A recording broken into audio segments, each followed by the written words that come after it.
Hello, welcome to the Lew Perspective. Hey, How are you doing, John? I'm well. How are you, Harold? I'm wonderful. Thanks Doing for good. asking here. Good. I was just thinking that, historically, we have a date that's coming up, January 15th, Yeah. that I thought was something that, I didn't know anything about it, but I don't know how many of you out there know anything about this, but I thought this might be a good topic. We were talking about the Great Molasses Flood in Boston. And this happened back in 1919. January 15th. January 15th. 1919. And I know you mentioned this to me, and it was strange to me because I had not heard anything about it. When I was growing up, or even in history books, I didn't read or anything in regards to that. It's not taught in history. No, I didn't see anything about that. So you probably just have to be regional. If you're from the area, I'm sure Boston. you've heard of Boston. I heard about the Boston Tea Party. Well, that was I knew about a major thing, though, with our taxes and all that. Okay, well, this right here, I guess it was localized, but localized in that regard. And I can't remember where I heard it from, but really? I don't remember maybe it was some type of I don't know. It popped up on my feed one day somewhere saying hey, did you know that this happened before? I'm like, what? That's not real. First of all, you think that's not real, right? Well, that's what I thought. I thought when you first mentioned it, a molasses You're flood? like, what does that mean? And people actually perished in this. Yes, many people, not just it was like not just one. It's let's see, 21 people. You know what was crazy about it is that when I saw that how much molasses, it was like 2.3 million gallons. Crazy. Of molasses that flooded the Boston area. And this to put that in perspective, 2.3 million. So I wrote it down at 8,700 cubic meters. It's roughly equivalent to 4 Olympic-sized swimming pools. That's unbelievable. Of molasses. That's sticky, gooey, smelly, sweet smell. That tastes so good, though, in baked products, though, right? Oh, my gosh. It tastes really good. Well, just 13,000 tons. Okay, so in this, the aspect of why it happened. Yeah. What happened that So let's talk about this. So happened January 15th, which is a Wednesday, 1919. So this episode will drop probably prior to it. So it'll be an anniversary on January 15th. So wait. So it happened, was it Wednesday? Wednesday? It was a Wednesday. Now get out of town. Oh, wait, it is? Is the 19th a Wednesday this year? Yes, it is. Oh, that's funny. I didn't even think about that. Yes. 2025. So that's exactly a Wednesday. Okay, funny. January 15th is on Wednesday. It's a Wednesday. That's why I said, so it happened Wednesday? It happened on Wednesday. Oh, my gosh. That's crazy. Okay. So North End neighborhood in Boston, Massachusetts. Okay. It was a tank that held the molasses, 2.3 million gallons. The Purity Distilling Company was the owner of the whole processing plant, I guess. So the molasses was used to produce ethanol. So you could, I guess, alcohol for consumption or whatever else combustible. I think they said it was like combustible or something like that. Okay. So that's what I thought. When I think ethanol, I started thinking about the fuel that we were doing back then. So, but just think of that. It's like you use that molasses to turn it into something else.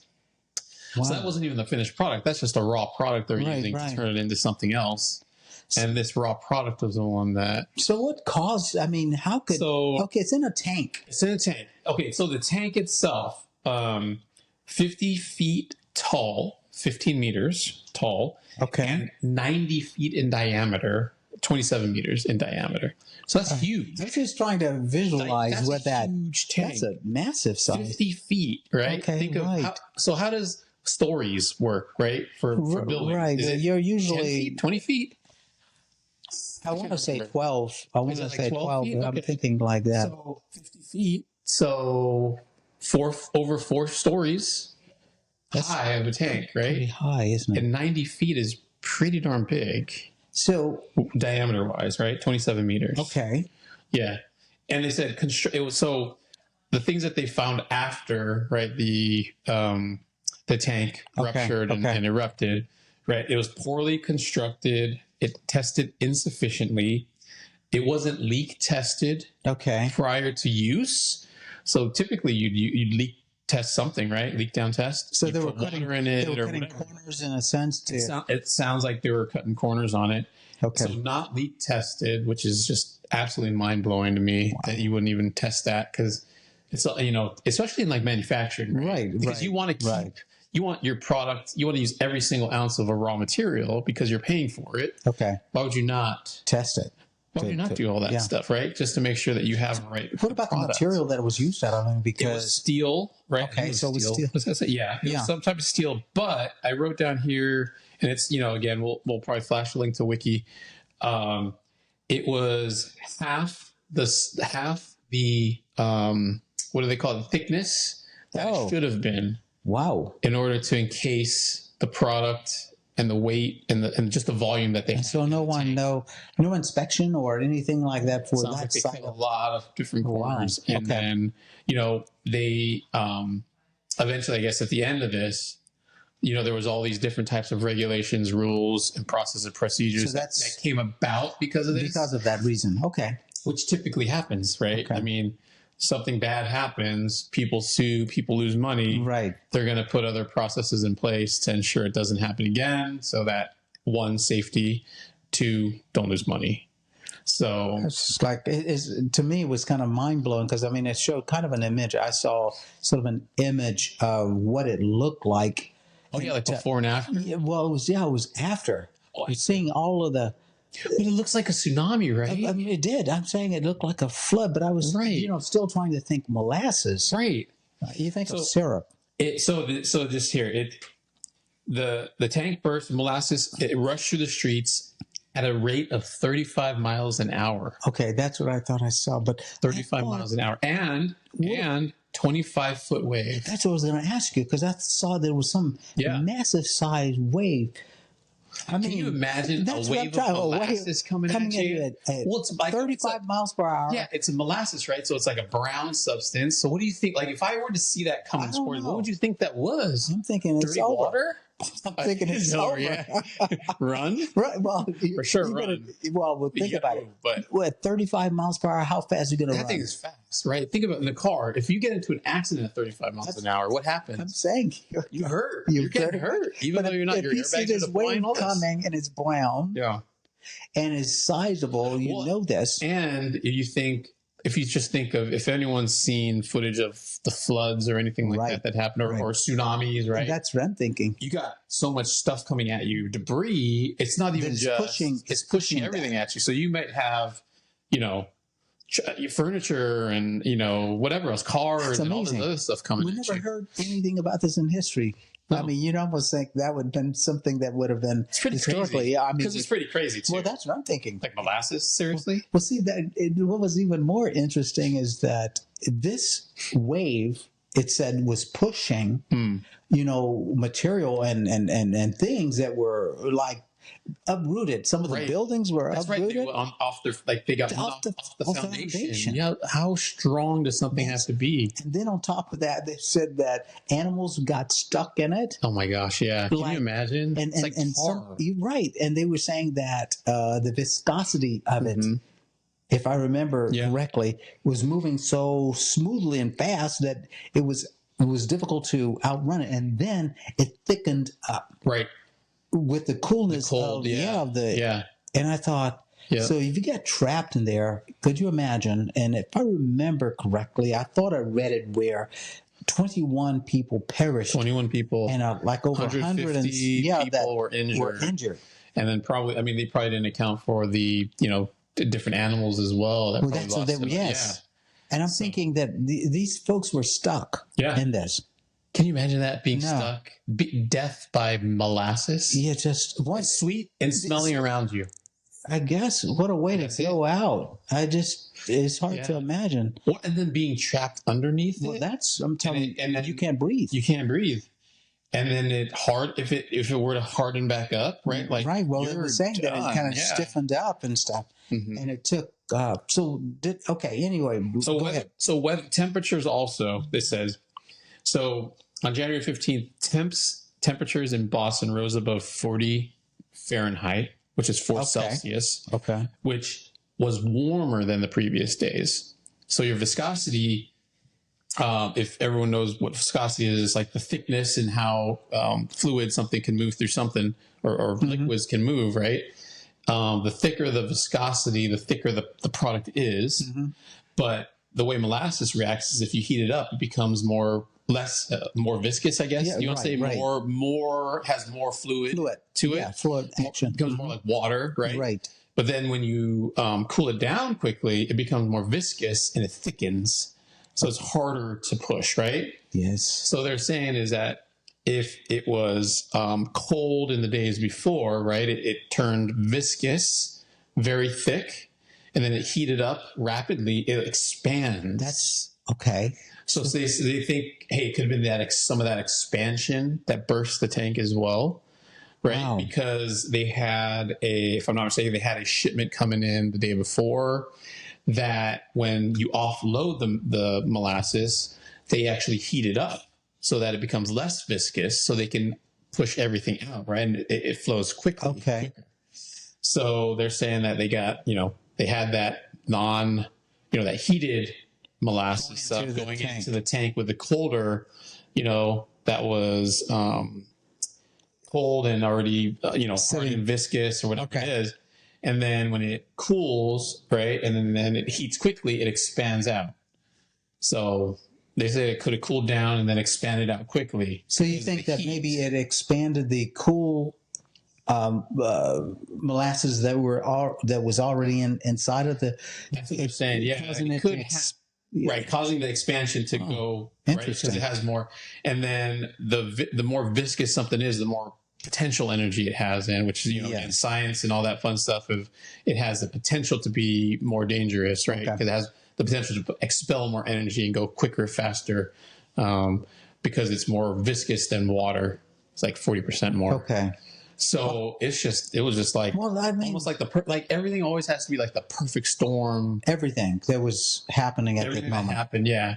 Wow. I mean, ultimately, right? If you had a crappy tank, you have a crappy tank. It reminded me sort of in the little bit that I gathered. There was a German U-boat that was in a movie that it talked about, and it got the pressure inside or outside. It started popping the seal, the bolts on man. And they were taking a while, and that sort of reminded me of, if you're talking about the fasteners that were holding the rivets, that it talked about popping those things off. And they said people were like gunshots. Gunshots. They said something like that. I saw that. Yeah. And I thought it was really interesting. I mean, and they said the explosion, the expansion of it sounded like an explosion. Like an explosion. Yeah. I mean, how did molasses do that? I mean, well, I guess if you think of pressure, right? Okay. So think of like a bottle of soda. Okay. And say it's it's not a full bottle, or maybe it's like a half bottle, whatever. You shake it up though. If it still has carbonation, you shake it up, right? Okay. And then it releases the air, so it expands inside the bottle. But think of the same thing of the pressure, right? Eventually, if it's too much pressure, the lid will pop off, or the cap will pop, and it'll boom, right? It'll sound like an explosion, right? Okay. Maybe so think of it that way. It's like there is an explosion because just the pressure, the air built up. It had nowhere to escape fast enough. It's hard to imagine. Boom, it finds the fastest way to get it out. Yeah. Suddenly this happened, and you got a 25-foot wall of brown, sticky molasses coming that you had no idea. Even if you took off running, you were the fastest runner. At 35 miles per hour, this is coming. Yeah. You had better be dusting very fast to get away and have no idea of what you're running from. Yeah. As this is coming up on you.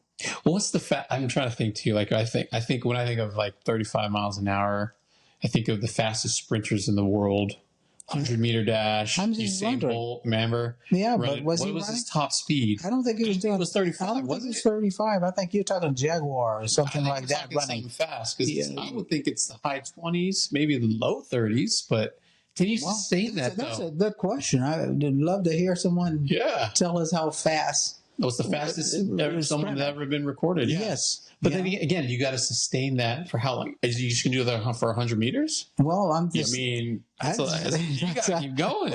Well, it was said that it was something like it was flooding every street. Right. So you have no way. Where would you go from that? And if this thing is moving, the only place you go is up, right? Just like a tsunami, right? You got to go. You want to go up. Moving, it said something about it was moving some of the buildings, the foundations of these, and that it moved something like, if I remember correctly, the shipyard, some of the towers of the shipyard, it moved some of those, and I thought it's still to me sort of surreal to think of that sort of an event. Yeah. Happening, right, and then it talked about the duration of the cleanup and so on. So you probably have more information on that. I do. So the first responders were from the USS Nantucket. Okay, 116 cadets, and then police, Red Cross, Army, Navy personnel, or something like that. Well, it did say they used salt water from fireboats to wash away the molasses after, of course, the whole event was done. Okay. And they were done with their search and rescue, and then they used sand also to absorb the molasses. But so did the sand absorb it? That's what they said they used. Yeah. Okay. And I guess maybe if it was like a hotter, less viscous, I could see it absorbing, right? More like water. Okay. But the thick stuff, I can't see. Well, just trying to think. Okay, sand absorbing I mean, stuff. But I guess maybe. Well, that's I'm thinking, like syrup. I'm thinking you got syrup and it's sticky. Yeah. And then what do you put in it? And everything you put in it is going to be sticky. Yeah. Everyone that tracked through it, I would think would be sticky. Maybe water is what I would say, right? Okay. Like I can see, right? Where would that go, though? I mean, if the streets are full, I mean, you're talking about 2.3 million gallons of molasses. I guess it just depends on how far did it go? How did it say how far? We'll probably put up a map and everything about what it looks like. But I mean, I can't even imagine.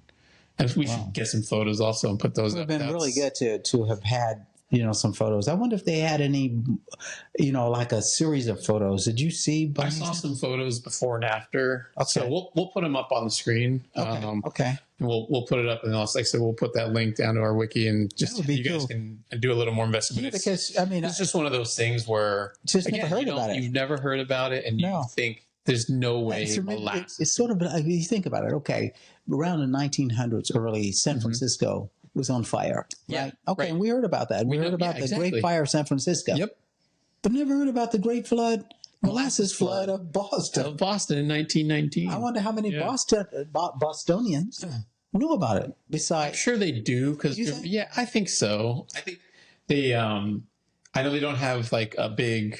A memorial or anything like that. I thought, didn't they have something that sort of commemorates that? They have a plaque. Okay, and that's it? I think they have a plaque. Okay. I think that's it. Yeah. I never heard of it. But I think they do something every anniversary, every 15th. Okay. I think they do something. So that would be something coming up. Yeah, I think it'd be interesting to know too out there if any of you knew about this or so. Would love to just hear you come back to us and let us know how many, because it's new to me and I've been around a few minutes.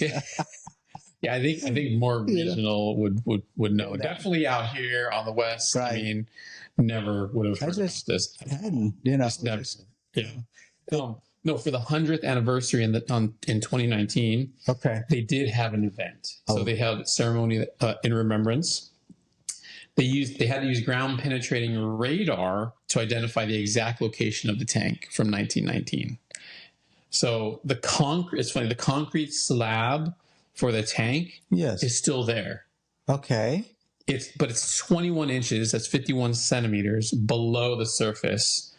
And it looks like right now it's a park.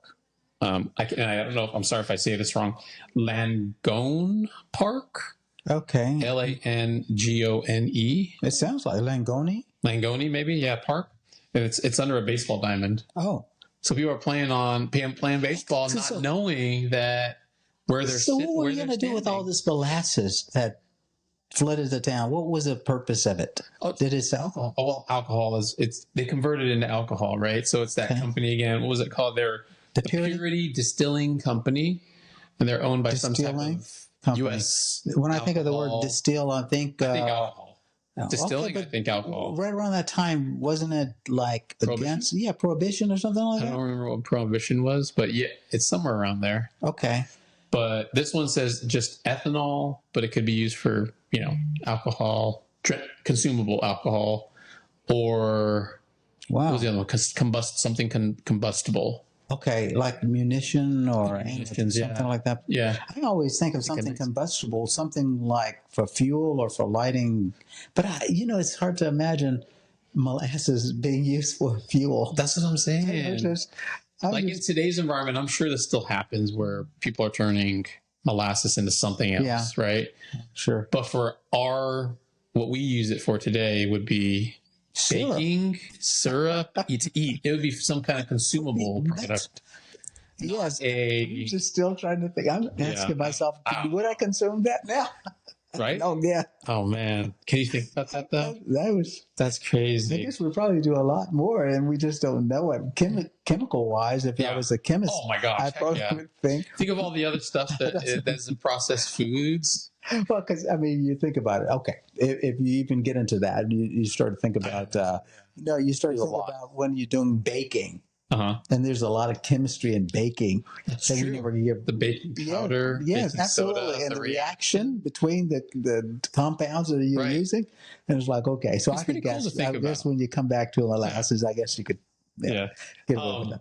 So 2016, there was a team of scientists and students at Harvard, and they conducted a lot of research and study on this topic on the Great Molasses Flood of 1919. Wait, what 2016, yeah. Okay, wow. So they looked at all of the old data, the resources that they had at the time, newspaper clippings and things like that. And they used cold corn syrup to scale model this.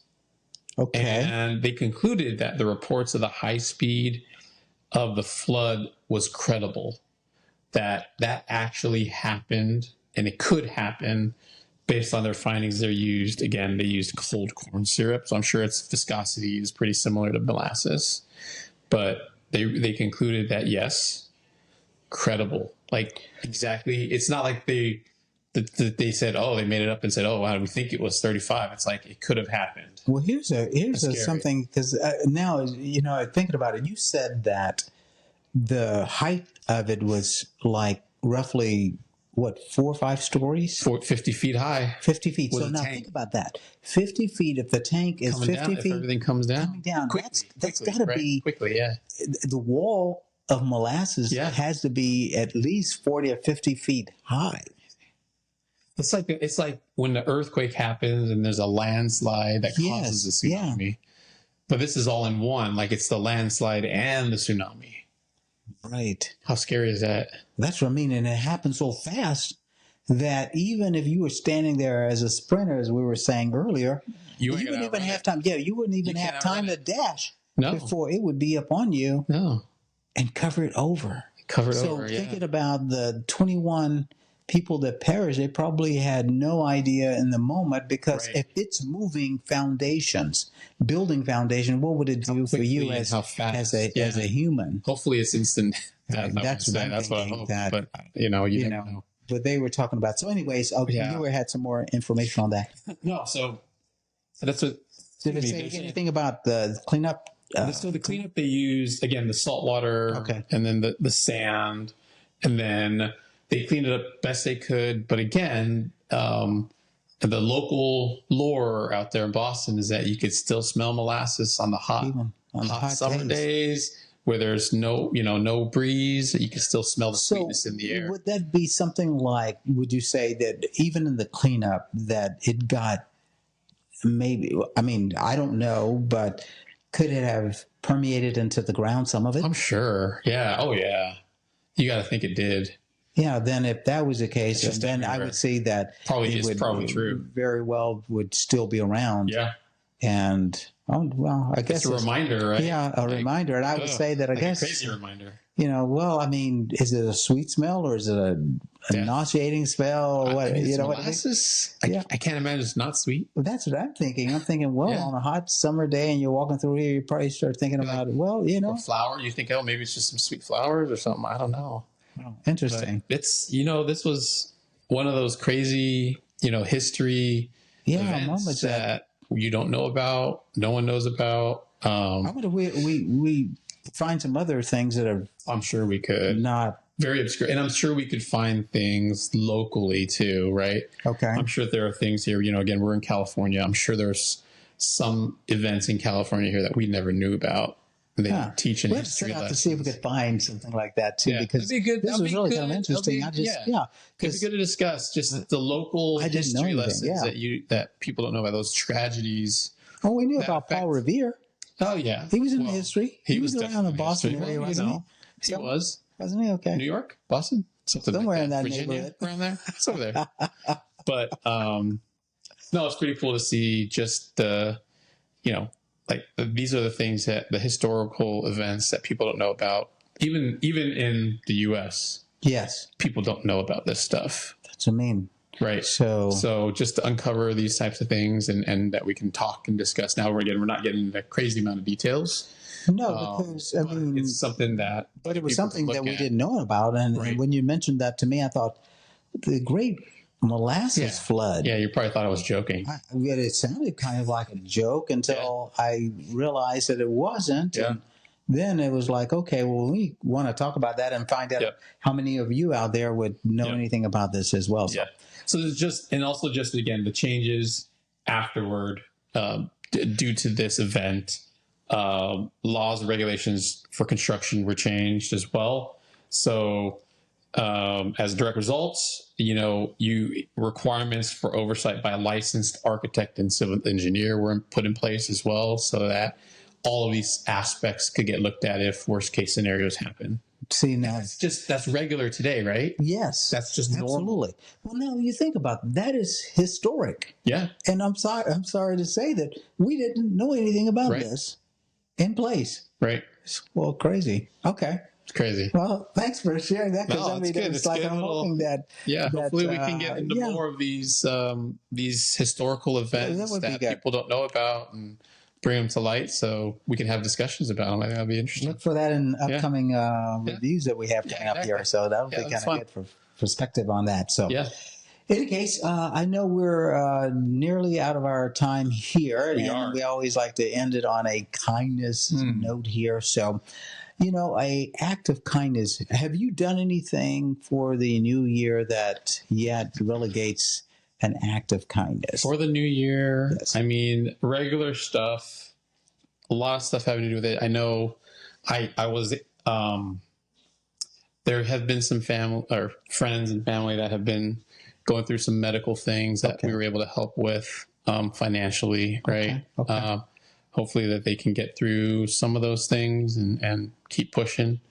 And then just the regular stuff, right? I just try to be as kind as possible on a daily basis, no matter what. It's a brand new year. We're still early into it. We're just not this baby. So we're pushing. Okay. What about you? Anything on your end? Nothing but just the regular, try to be kind, probably more patience. Something that my wife was saying the other day in Costco, one of the Costco stores. And she said that everyone seems to be in such a rush and no one's willing to sort of relax and realize when you're in a close quarters like that, you have to sort of put on what we call patience and realize that others are in this space as well. And so I told her, I said, well, the thing that you can control, we can't control them, but you can always, sort of be recognizing that aspect and then you contribute being kind to let others move in front of you if you need to. And I always try to do that. And I try to become more activated with that sort of mindset in my daily going is about each day, and especially more so in the new year. So that's sort of what I like to do. That absolutely. So, in any case, that's our act of kindness. We want to thank you for joining us today, and we look forward to you next time. Follow us on our social media accounts, please. Yeah, I'm going to get this. Let's see: Spotify, YouTube, Facebook, TikTok, and Instagram. That's okay. I always have to challenge him, but I kind of wonder if I'm going to remember that. But it's like my brain only remembers 4, and it drops 1 every time. Well, I think I drop a different one every time. Okay, well but you know what, that you do very well with that, so I depend on him to do that. So, in any case, until next time, we'll see you. Okay, all right. Bye. Take care.